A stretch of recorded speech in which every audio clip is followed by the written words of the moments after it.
अपने बारे में सब कुछ सह सकता हूं, मगर मेरे बेटे के बारे में कुछ गलत नहीं सुन सकता। अब उसके बारे में गलत कहने की क्या जरूरत है? भाई बेटा तो वैसा ही होगा ना जैसा बाप और जैसा उसका खानदान। खबरदार! मैं जानता हूं कि आपकी मुझसे या मेरे परिवार से कोई दुश्मनी नहीं। दुश्मनी है तो आपकी अपनी बेटी से। नफरत है, नफरत। तू बताता क्यों नहीं कि तू क्या करा है वहां? इसने कुछ नहीं किया होगा। सौम्या ने इसके साथ में भी बदतमीजी की होगी, इसलिए वहां से चुपचाप चला है। पापा, जब तक मेरी बात थी मैं सहता था, लेकिन आज बात आपकी है। वो प्यार ही किया जो दूसरों को तकलीफ दे। मैंने आस्था से प्यार सिर्फ इसलिए नहीं किया था कि उसके पापा आपकी इंसल्ट करें। प्यार कुर्बानी देता है, लेता नहीं है। लेकिन यहां मेरा प्यार बार बार कुर्बानी मांग रहा है। कभी पापा की, कभी मां की, कभी हमारे खानदान की। उस आदमी के दिल में हमारे खिलाफ इतनी नफरत भरी है कि वो पूजा में भी हमारे घर नहीं आया। तो तूने किया क्या? तू आस्था के यहाँ तो गया था ना?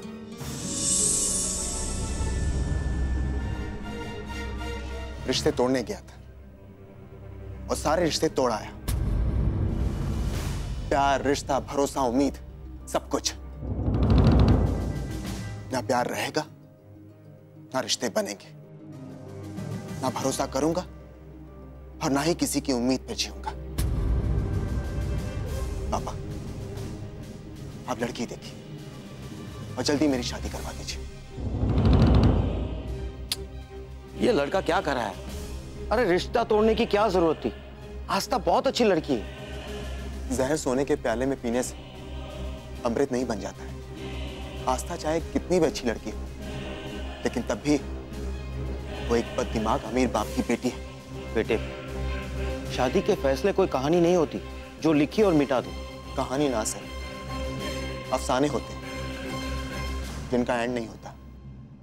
मतलब वो अफसाना जिसे अंजाम तक लाना ना हो मुमकिन, उसे एक खूबसूरत मोड़ देकर बीच में ही छोड़ देना अच्छा है।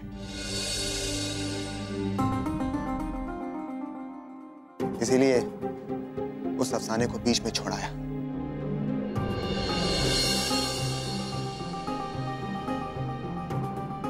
इसने ये ठीक नहीं किया। ठीक किया। आखिर कब तक बर्दाश्त करता? तुम भी अपने बेटे का साथ दे रही हो। और मैं भी यही कहूंगी, भैया ने जो किया बिल्कुल ठीक किया। शर्तों पर हम रिश्ता क्यों करेंगे? आखिर भैया में कमी क्या है? दूसरी लड़की ढूंढिए ताकि हम भैया की जल्दी से शादी करवा दें। आप कहें तो मैं भैया के लिए लड़की ढूंढूं?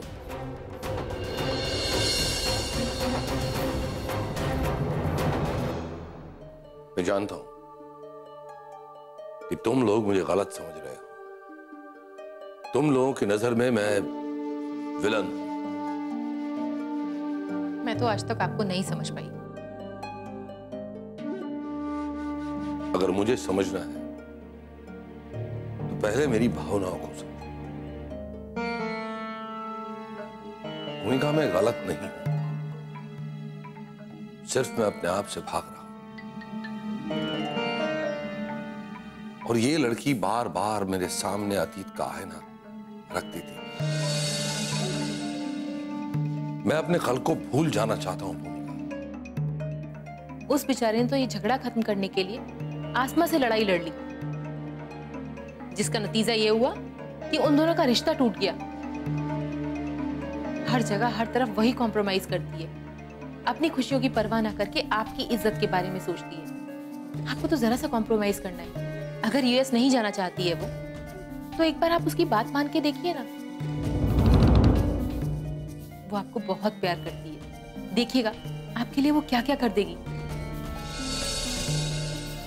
बस एक बार आप दोनों के बीच की ये दरार कम हो जाए, फिर देखिएगा इस घर में खुशियां ही खुशियां आ जाएंगी। मैं खोखली हंसी हंसना नहीं चाहता भूमिका।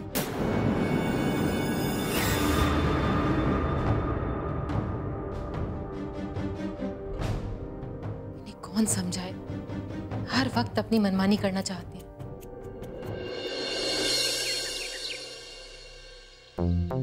अरे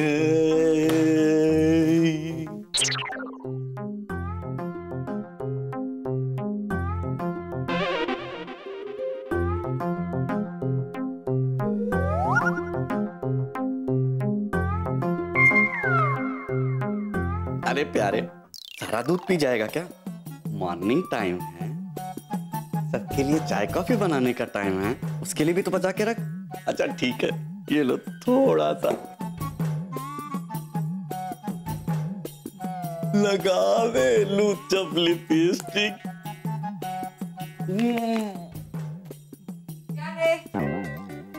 प्यारे, तुम्हारे मुंह में क्या है? दीदी ट्रिप। वो क्या है, बड़ी मालकिन ने कहा था जो भी सड़ा चीज हो ना वो फ्रिज में मत रखना। तो एक सेब सड़ रहा था तो मैंने सोचा इसको पेट में ही रख लूं, तो खा रहा था। जब सड़ रहा था तो तुम्हें खाने की क्या जरूरत है? बीमार हो जाओगे। निकालो मुंह से, निकालो। और चलो इसे भी फेंक दो।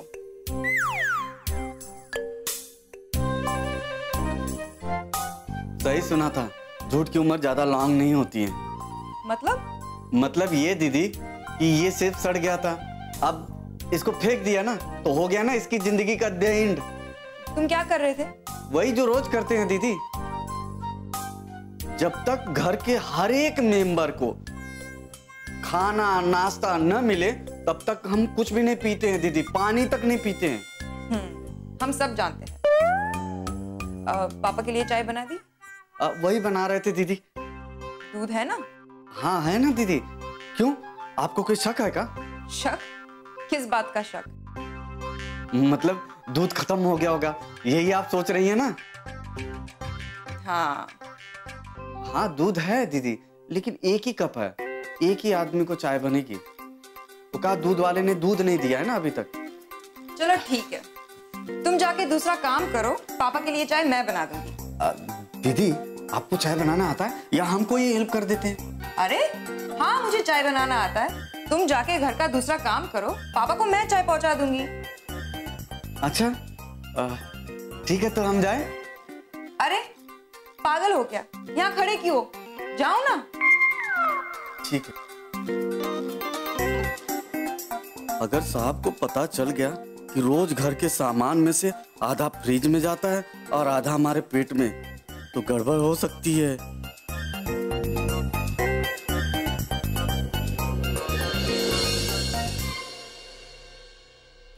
पापा चाय। चाय लेकर तुम क्यों आई? प्यारे का है? उसे मैंने ही कहा कि आज मैं अपने हाथों से चाय बनाकर आपको पिलाऊंगी। क्यों, आज कोई खास दिन है या फिर कोई खास मौका? नहीं, बस दिल ने कह दिया सो कर दिया। दिल की बातों पर भरोसा मत किया करो, वो धोखा देता है। दिमाग तो चाले चलता है पापा। हाँ, लेकिन इंसान के खुद का तो बुरा नहीं होता ना। इंसान को खुद से ज्यादा दूसरे का सोचना चाहिए। सुबह सुबह कोई पाठ पढ़ लिया है या फिर किसी को पाठ पढ़ाने का सोच लिया है? बस बात निकली तो कह दिया। सिर्फ कहने से कुछ नहीं होता। एक बात बताओ, तुम सिर्फ अपने बारे में नहीं सोचती? हर किसी को अधिकार है। देखो आस्था, तुम दो बातें मत करो। या तो इंसान सिर्फ अपने लिए जीता है या सिर्फ दूसरों के लिए। खुद के बारे में सोचने का अधिकार है, मगर दूसरों की खुशी का ज्यादा ख्याल रखना चाहिए। झूठ, सरासर झूठ। तुम सिर्फ अपनी खुशी के लिए जीती हो, तुमने कभी औरों का ख्याल नहीं किया। मैं आपका इशारा समझ रही हूं पापा, इसमें मेरा कोई मतलब नहीं है।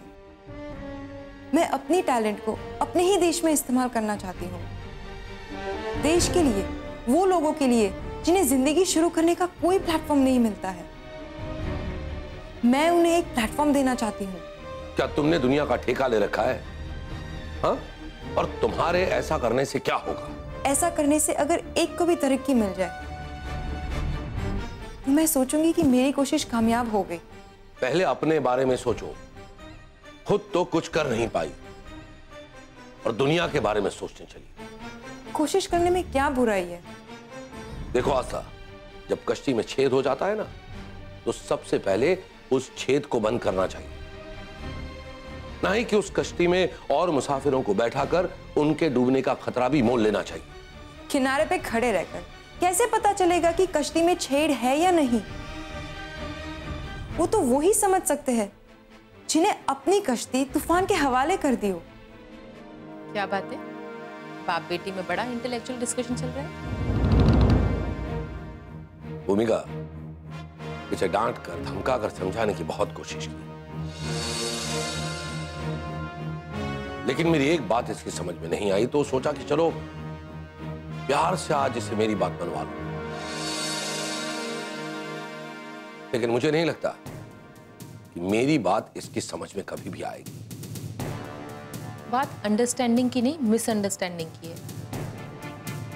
अगर आप दोनों के बीच में से ये मिसअंडरस्टैंडिंग खत्म हो जाए तो मुझे लगता है कोई प्रॉब्लम ही नहीं हो। मैं इसका पिता हूं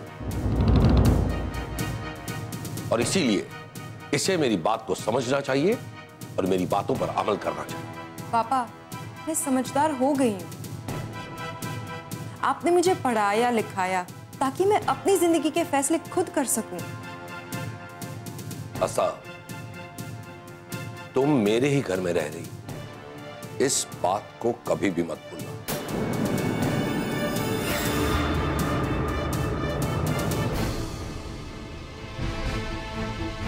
मम्मी, सुना आपने पापा ने क्या कहा? मैं यहाँ रह रही हूँ वो उनकी मेहरबानी है, और मुझे धमकी दे दी कि वो मुझे घर से निकाल देंगी तो मैं कुछ भी नहीं कर पाऊंगी। क्या मैं इतनी बेकार हूं? कभी कभी तो मुझे लगता है कि मैं उनकी बेटी ही नहीं हूं। इस घर में मैं कोई मेहमान हूं, कोई बोझ हूं। तू बिल्कुल दिल छोटा मत कर, मुझे पूरा भरोसा है तूने ये जो कंपनी स्टार्ट करने का फैसला लिया है ना, ये बिल्कुल अक्लमंदी की है। और जिस दिन तू कामयाब हो गई ना, देखना तेरे पापा का सर गर्व से ऊंचा हो जाएगा, फिर सारी उनकी बातें झूठी हो जाएंगी। ऐसा ही होगा। समझ लेना, उस दिन तू अपने पापा का दिल जीत लेगी और मुझे उस दिन का इंतजार है। प्रतिष्ठा, क्या बात है मैडम? ना फोन उठा रही हो, ना किसी मैसेज का रिप्लाई कर रही हो। सब ठीक तो है? तुम सोचो सब ठीक है या नहीं। मतलब मैं कुछ समझा नहीं। नहीं समझे तो ये तुम्हारा प्रॉब्लम। यार हुआ क्या है? ये किस तरह से बात कर रही हो मुझसे? हमेशा इंसान को एक ही मूड में बात नहीं करनी चाहिए, वरना लोग बोर हो जाते हैं। इसलिए आजकल मैंने अपना मूड बदल लिया है। इतना बदल लिया है कि मुझे लग नहीं रहा कि मैं अपनी प्रतिष्ठा से बात कर रहा हूँ। अपनी प्रतिष्ठा? तुम्हारी अपनी तो शौर्य है ना, प्रतिष्ठा नहीं। अरे यार, तो मैडम का शौर्य वाला गुस्सा अभी तक नहीं गया। अरे मैं तो तुम्हें छेड़ता रहता हूँ यार। छेड़ते रहते हो? क्यों छेड़ते रहते हो मुझे? क्या लगती हूँ मैं तुम्हारी? पत्नी, गर्लफ्रेंड या सड़क छाप लड़की? प्रतिष्ठा, बस। क्या बातें कर रही हो तुम? हाँ, तुम इतना चीप सोच सकती हो, और वो भी मेरे बारे में? मैंने हमेशा कोशिश की है कि तुम्हें कभी कोई तकलीफ ना हो। तुम्हारी खुशी हर हाल में पूरी करो, तुम्हारी हिम्मत बढ़ाओ, तुम्हारा कॉन्फिडेंस बढ़ाओ। अगर मेरे कारण तुम खुद को इस तरह सजा दोगी या इतना दुखी रहोगी तो मैं चला जाता हूं। तो ठीक है, मैं चला जाता हूं और कभी नहीं मिलूंगा तुमसे। वैसे भी अब तुम्हें मेरी जरूरत नहीं है। मीडिया ने तुम्हें बहुत शोहरत दी थी, तुम्हें मेरे जैसे हजारों टेलर मिल जाएंगे, मगर सच्चा दोस्त नहीं है, चाहने वाला नहीं मिलेगा तुम्हें। और वैसे भी हम में क्या है जो कोई हमें चाहेगा? सिर्फ जज्बात, और जज्बात में क्या रखा है ना?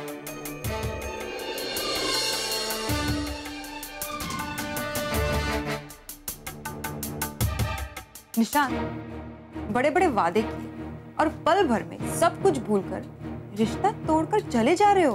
आस्था, रिश्ते जब बोझ बनने लग जाते हैं ना, तो उन्हें तोड़ देना ही बेहतर होता है।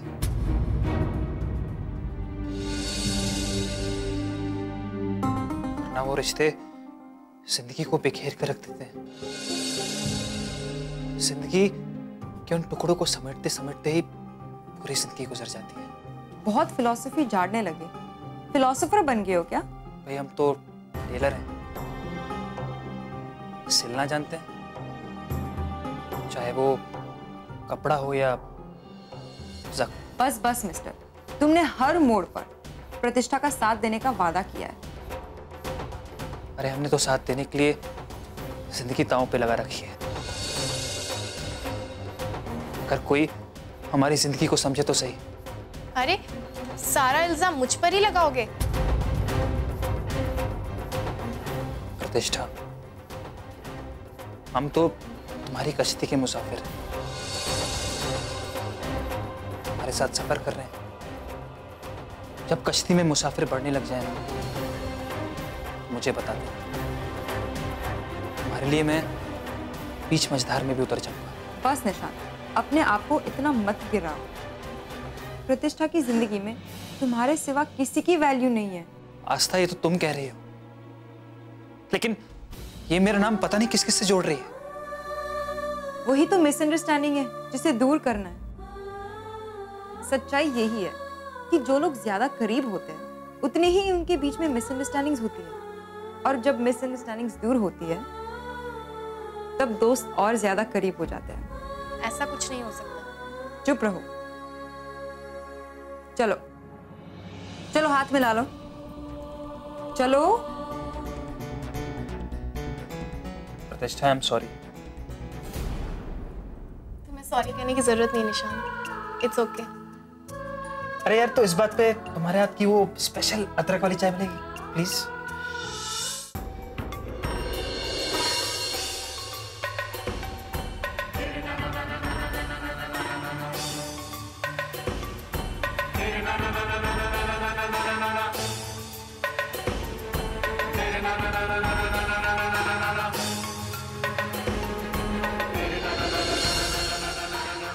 मुझे इन बातों का इतना बुरा क्यों लग रहा है? मुझे उससे प्यार नहीं, ऐसा नहीं हो सकता। हमारे बीच कोई गलत रिश्ता नहीं है, सिर्फ दोस्त है, अच्छे दोस्त, और हमेशा अच्छे दोस्त ही रहेंगे।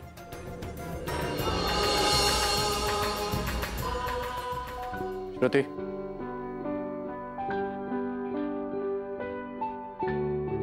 ये उसी कॉन्ट्रैक्ट की कॉपी है जो हमने आपको मेल किया। आपने पढ़ा तो होगा? जी हाँ। यू नीड एनी चेंजेस या करेक्शन करना है कुछ? नहीं, सब ठीक है। आपकी सारी कंडीशंस आ गई हैं इसमें? यस। गुड। आपकी हमने सारी शर्तें मान ली। हमारी जो टर्म्स एंड कंडीशंस हैं उनके बारे में आप एक बार फिर से गौर से सोच लीजिए और साइन कर दीजिए। जी, हमने कॉन्ट्रैक्ट पढ़ भी लिया है और डिस्कस भी कर लिया है, इसलिए आज साइन करने आए हैं। That's great. नेक काम में देरी कैसी? साइन करिए।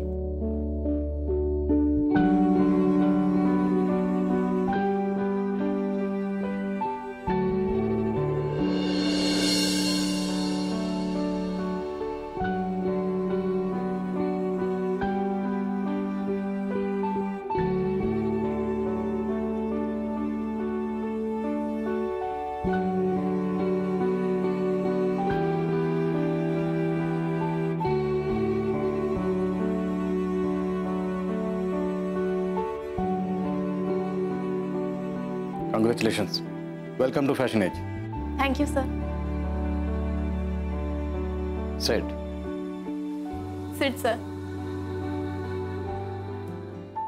निशान, आज मैं बहुत खुश हूँ। तुम भी खुश हो ना? हाँ प्रतिष्ठा, मैं बहुत खुश हूँ। तुम खुश तो मैं भी खुश। बस मुझे एक बात का दुख है। देखो निशान, आप कोई शरारत वाली बात मत करना। अरे नहीं बाबा, शरारत वाली कोई बात नहीं है। I am serious. अच्छा बताओ, क्यों दुखी हो? प्रतिष्ठा, मैंने तुम्हें दुख दिया, तुम्हें नाराज किया तो मैं आज इतनी खुश हूँ कि पुरानी सारी नाराजगी और शिकवे शिकायत भूल चुकी हूँ। तुम भी भूल जाओ। अरे मैंने याद ही कब रखे थे, बस तुम्हारी चिंता थी, लेकिन अब मेरी चिंता दूर हो गई। सिद्धांत सर कितने अच्छे आदमी है ना? हाँ, अभी तक तो है। ऐसा क्यों कह रहे हो? उन्होंने हमारी सारी शर्तें तो मान ली, और क्या चाहिए? हाँ, लेकिन अपनी शर्तें भी तो मनवाई। निशान, वो तो मामूली शर्तें थी। सच तो ये है कि हमारी इतनी हैसियत नहीं कि हम अपनी शर्तें रख सके। मैं तो वैसे भी ओवर कॉन्फिडेंट हो गई थी। बस ऐसे ही तीर चलाया और वो निशाने पे लग गया, और सिद्धांत सर मेरी बातों में भी आ गए। प्रतिष्ठा, फैशन वर्ल्ड दिखावे की दुनिया, यहाँ जो जितना दिखेगा उतना बिकेगा। बस अब यूं समझ लो कि तुम्हारे लिए सारे रास्ते खुल गए, मंजिल खुद तुम्हारा इंतजार कर रही है। अब ये तुम पे डिपेंड करता है कि तुम्हें कितनी जल्दी पहुंचना। मैं तो बस पंख लगाकर उड़ना चाहती हूँ और मंजिल पर पहुंचना चाहती हूँ। सोच में तेजी लाओ, तो बहुत जल्दी पहुंचोगे। एक बात बताओ, कब से सुन रही हूँ तुम कह रहे हो। हम क्यों नहीं कहते? मैं अकेले कुछ नहीं कर सकती। किस्मत की रेस में इंसान अकेला ही दौड़ता है। उसमें ना तो कोई उसका साथ दे सकता है और ना ही वो किसी और की किस्मत से अपनी किस्मत दौड़ा सकता है। देखते हैं कि हमारी किस्मत कहाँ तक साथ में दौड़ाती है। अगर मेरी किस्मत हार गई तो मैं आगे अकेले ही दौड़ना होगा, और इसी में अक्लमंदी है। चुप रहो, तुम मेरे साथ हमेशा रहोगे, सुख में भी और दुख में भी। चलो अब जल्दी से चलकर ये खुशखबरी मम्मी को सुनाते हैं। आज उनकी तपस्या पूरी हो जाएगी। ये खबर सुन के तो वो खुशी से झूम उठेंगी।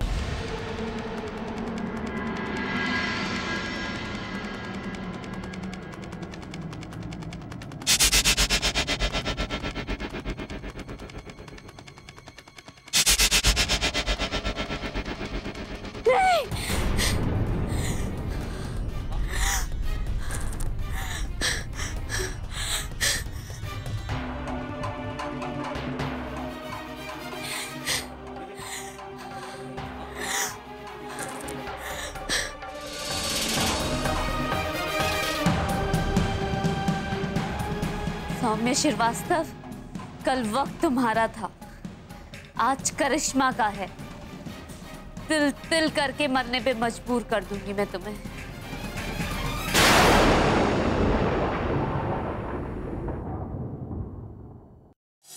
इसने मेरे पापा से बहुत गलत बात की है।